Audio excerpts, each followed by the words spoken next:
ये बेटा जो हमारी ये रिकॉर्डिंग है इसमें हमें ये देखना है कि लिक्विड रेशो आपने पढ़ लिया। जो रीज़न कोई करंट रेशो के हैं वही रीज़न लिक्विड रेशो के हैं। अगर लिक्विड रेशो लेस देन 1 है, 1:1 होती है, ये रही। अगर 1:1 या उससे ज़्यादा है तो सिंपल सा है, कंपनी अपनी शॉर्ट टर्म फाइनेंशियल ऑब्लिगेशन आराम से पे कर लेगी। और अगर लिक्विड रेशो 1:1 से कम है तो कंपनी को प्रॉब्लम फेस करनी पड़ेगी शॉर्ट टर्म फाइनेंशियल ऑब्लिगेशंस को पे करने के लिए। क्लियर हो गई बात ये।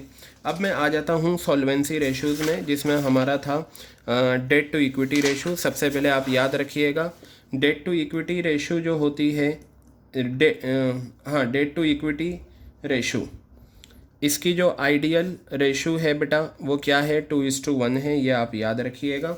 इसका भी आपको देखना होगा, अगर 2:1 या उससे ज़्यादा है तो क्या हो रहा है, 2:1 या उससे कम है तो क्या हो रहा है।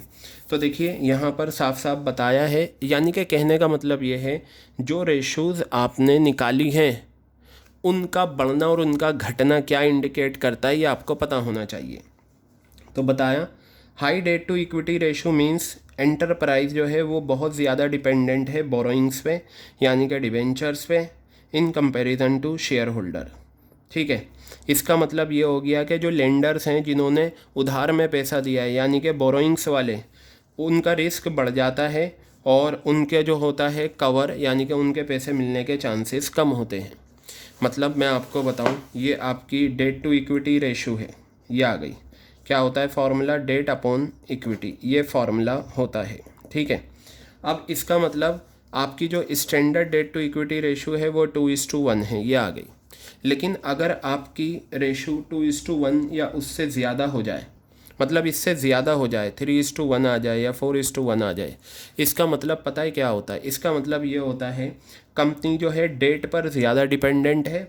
डेट ज़्यादा होने की वजह से जो ये उधार देने वाले लोग हैं इनका रिस्क बढ़ जाता है और ये कवर, इनकी सेफ्टी कवर कम हो जाता है। ठीक है, इसका उल्टा, अगर डेट टू इक्विटी रेशो कम है तो कंपनी इक्विटी पे ज़्यादा डिपेंड करती है। क्या करती है, कंपनी इक्विटी पे ज़्यादा डिपेंड करती है। तो इक्विटी पे ज़्यादा डिपेंड करने से डेट वालों का जो रिस्क है वो कम हो जाता है। क्लियर हो गई बात। तो ये चीज़ आप याद रखिएगा, ये पैराग्राफ है। देखिए आप चाहे हिंदी में बताएं, इंग्लिश में नहीं, हिंदी में याद कर लीजिएगा ऐसे ही, और आप आसानी से कवर अप कर सकते हैं। क्लियर हो गई बात। इसी तरीके से आपका आ जाता है total assets to debt ratio, ये रहा। फॉर्मूला आपको पता ही है क्या होता है।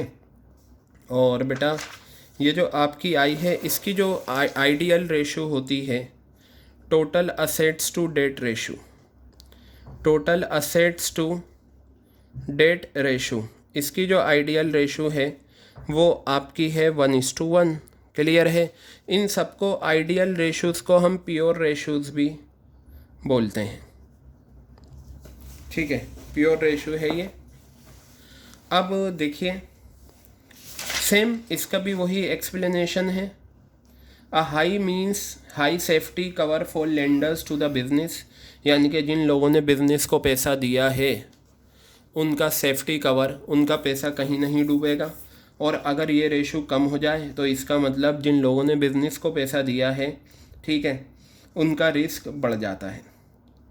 ठीक है, तो ये आपका total assets to debt ratio वाला कॉन्सेप्ट था, इसे भी आप याद रखेंगे और इसकी एक्सप्लेनेशन भी आपको अच्छे से कवर अप करनी है। क्लियर हो गई बात ये।